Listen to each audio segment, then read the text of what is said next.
सादर जय Jinendra. सन्मतिवाणी news channel में आपका हार्दिक स्वागत है।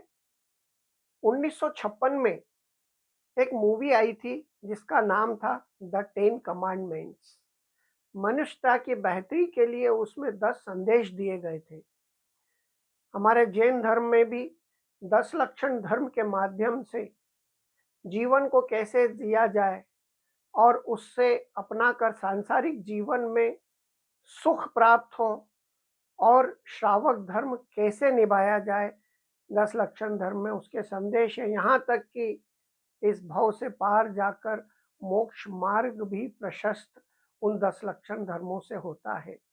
इसी तारतम्य में हमारे समाज श्रेष्ठी श्री अशोक जी बड़जात्या ने नेतृत्व को 10 धर्म के माध्यम से, 10 नसीहतों के माध्यम से यह संदेश दिया है कि यदि आप इन 10 उद्देश्यों की पूर्ति के लिए आप यदि इन 10 संदेशों को अपनाएंगे तो निश्चित ही जैन समाज का उत्थान होगा और आप सफल होंगे और जितने भी जैन समाज के सदस्य हैं आप पर भरोसा करेंगे। आइए श्री अशोक जी बड़जात्या से जानते हैं कि वे 10 संदेश क्या है। एकता की बात होना चाहिए और जोर से आवाज आना चाहिए। जय जिनेन्द्र। एक तो आपने मुझे ये कार्यभार सौंपा, उसके लिए मैं पूरी टीम को, समाज को हार्दिक धन्यवाद देता हूँ। कबीर का एक बहुत अच्छा दोहा है, जब मैं था तब हरि नहीं, जब मैं था तब हरि नहीं, अब हरि है मैं नहीं। प्रेम गली अति सांकरी, तामे दो न समान। जब मैं था तब हे भगवान मैंने आपको नहीं पहचाना, जब आपको पहचाना तो मेरा आप में समर्पण हो गया, आप में विलीन हो गया। समाज की भी ऐसी ही कुछ स्थिति है कि जब आप अकेले बनना चाहते हैं, लीडर बनना चाहते हैं, तब समाज,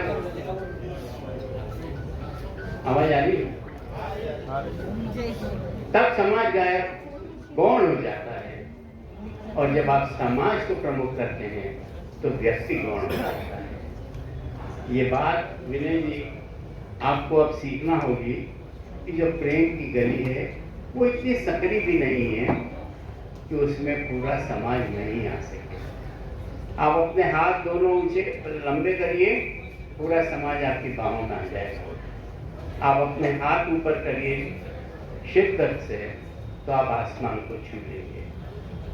मैं जो टीम है इसके लिए 10 छोटे छोटे कथाओं के माध्यम से 10 बातें 3-4 मिनट में करना चाहूँगा। भगवान महावीर, एक बार भगवान महावीर के सामने सर्प आ गया, वह क्रोध से डरता था। भगवान महावीर ने उसको मारने के बजाय हाथ उठाया, उसे करुणा का संदेश दिया। सर्प का क्रोध शांत हो गया।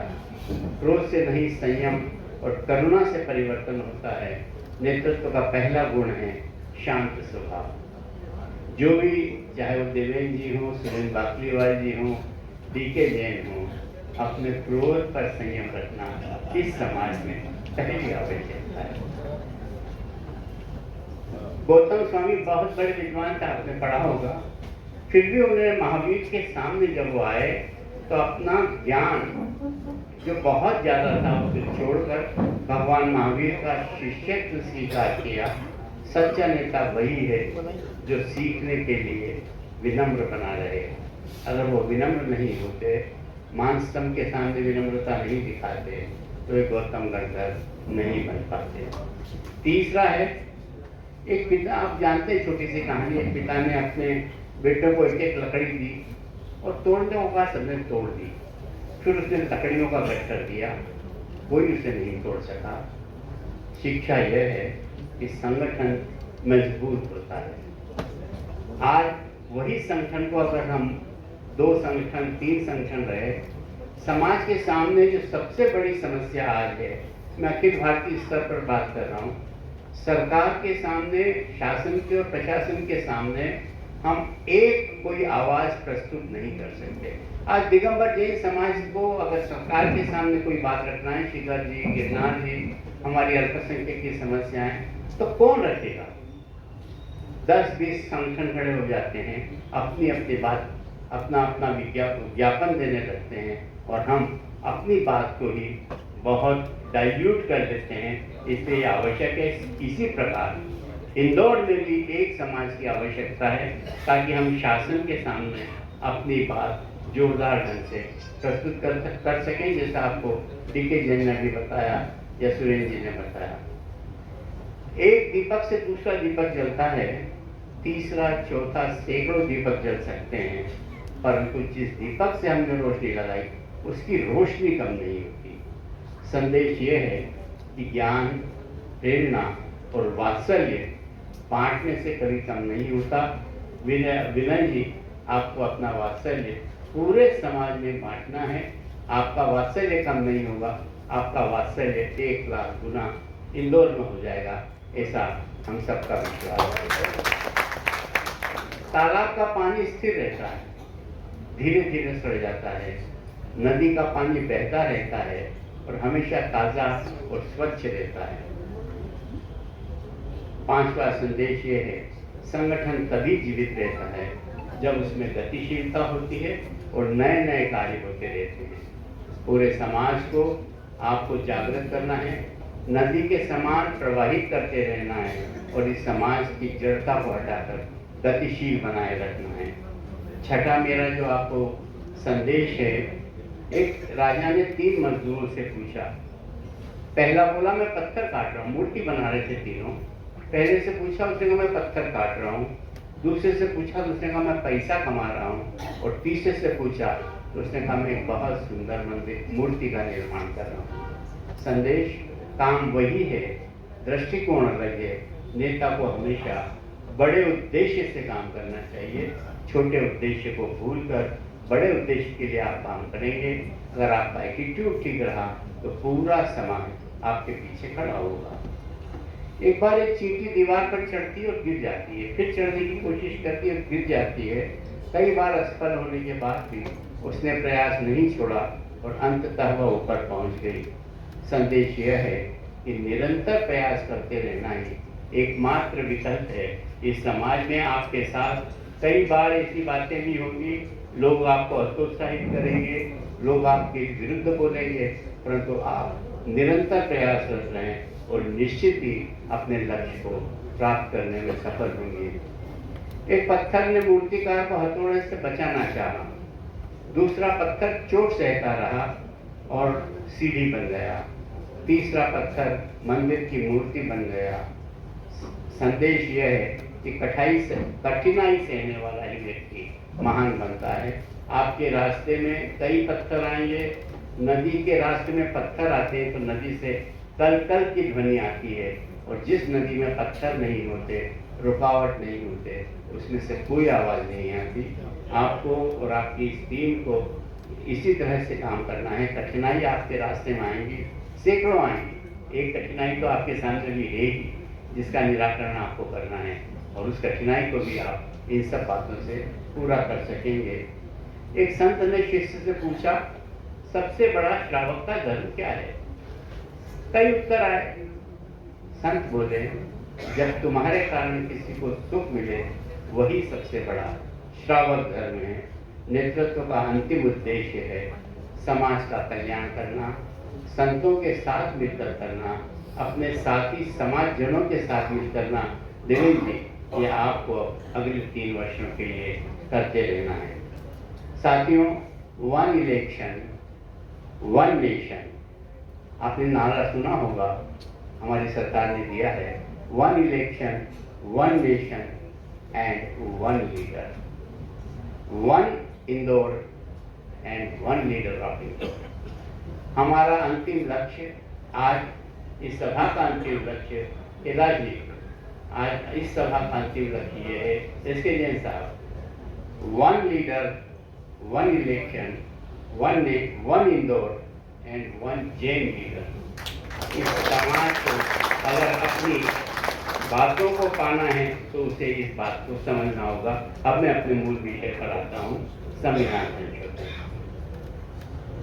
कई विचार विमर्श इसके पहले हुए, चाहे वो हमारी कोर कमेटी हो, इसके पहले भी कई बार विचार हुए। कैलाश जी ने भी विचार किए, मुझे मालूम है देव कुमार सिंह जी का आशीर्वाद और उनके मंत्री कैलाश जी चौधरी हुआ करते थे, उनसे भी मेरी कई बार चर्चाएं हुई सामाजिक संसद का स्वरूप क्या होना चाहिए।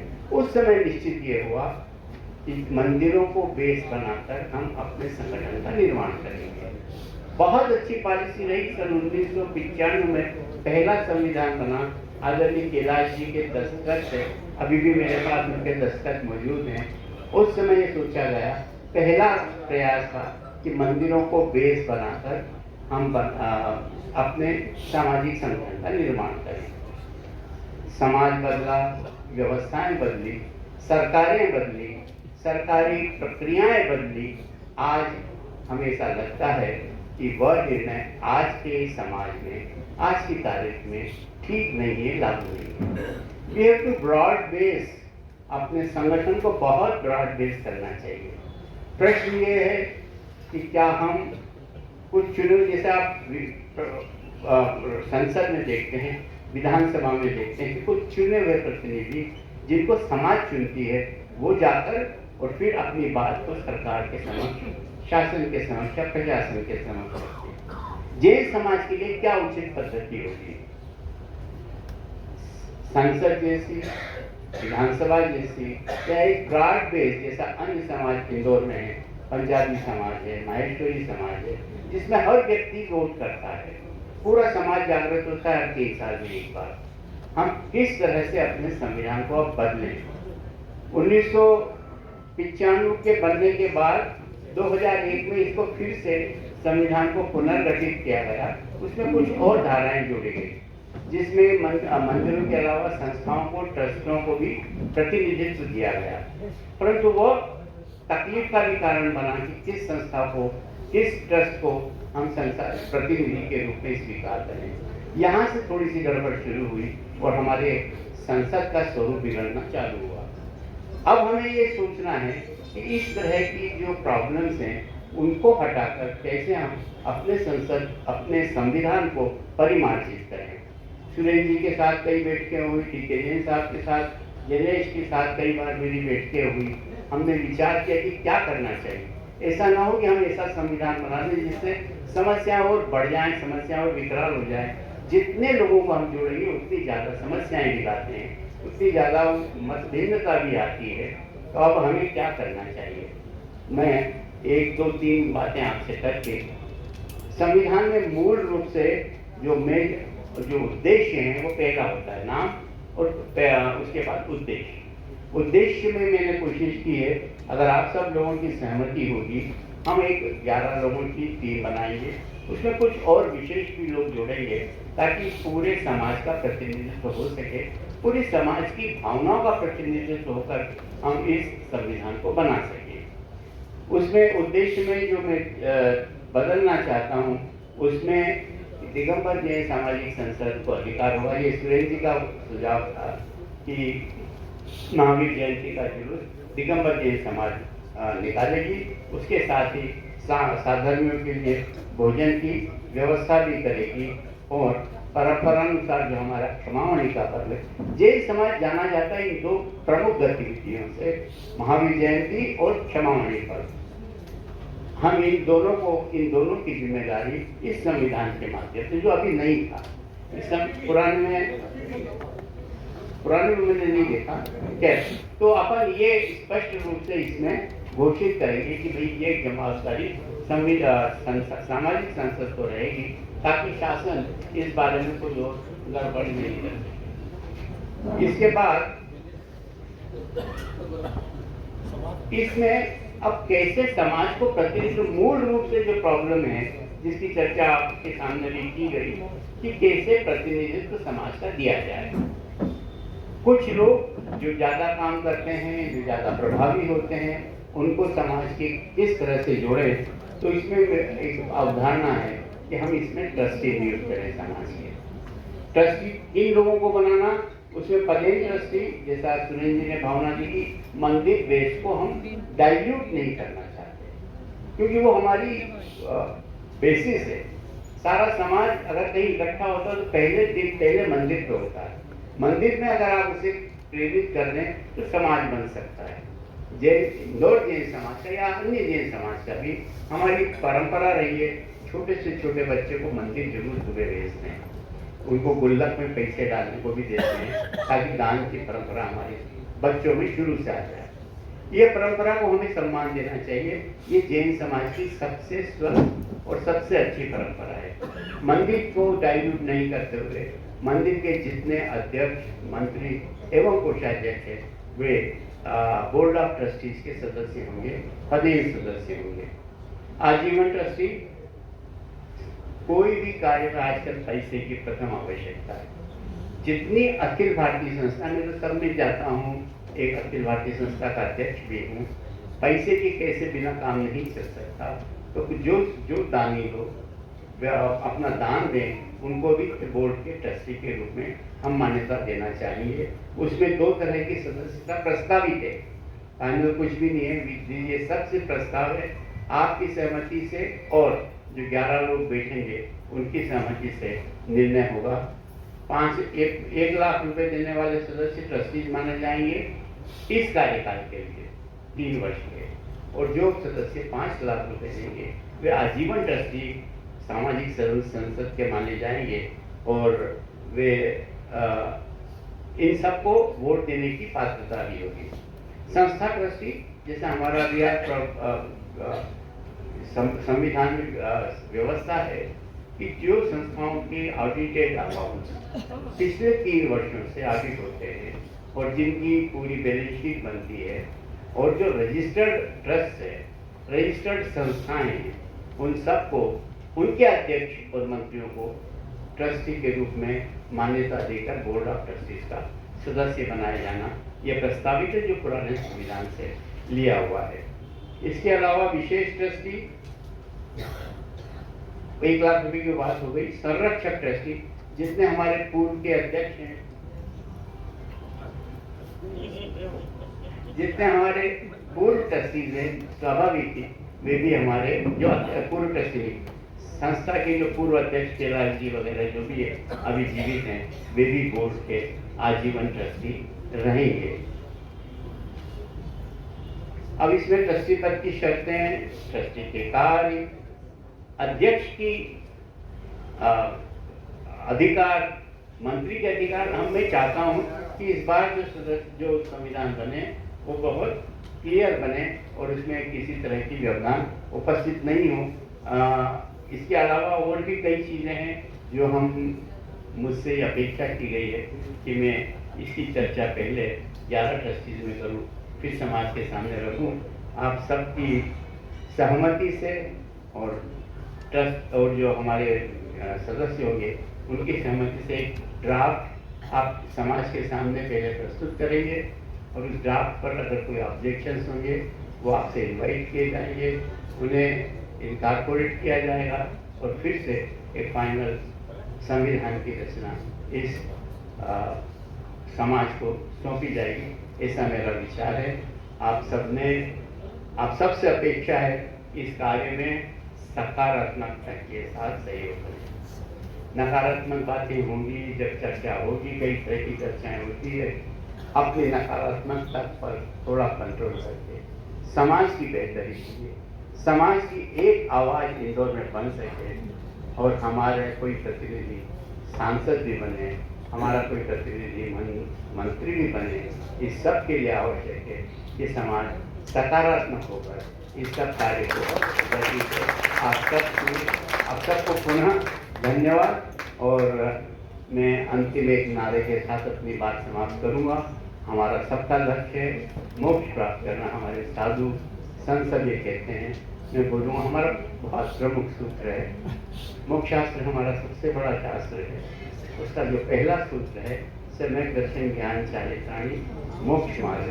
मोक्ष हमारा सम्यक दर्शन अर्थात राइट बिलीफ, सम्यक ज्ञान राइट नॉलेज, और सम्यक राइट कंडक्ट। जब तक हमारा चारित्र या हमारा कंडक्ट या हमारा आचरण सम्यक नहीं होगा, उचित नहीं होगा, समीचीन नहीं होगा, समाज के योग्य नहीं होगा, तब तक न तो हम जैन अच्छे कहला सकते हैं, मोक्ष मार्ग तो बहुत दूर रहेगा।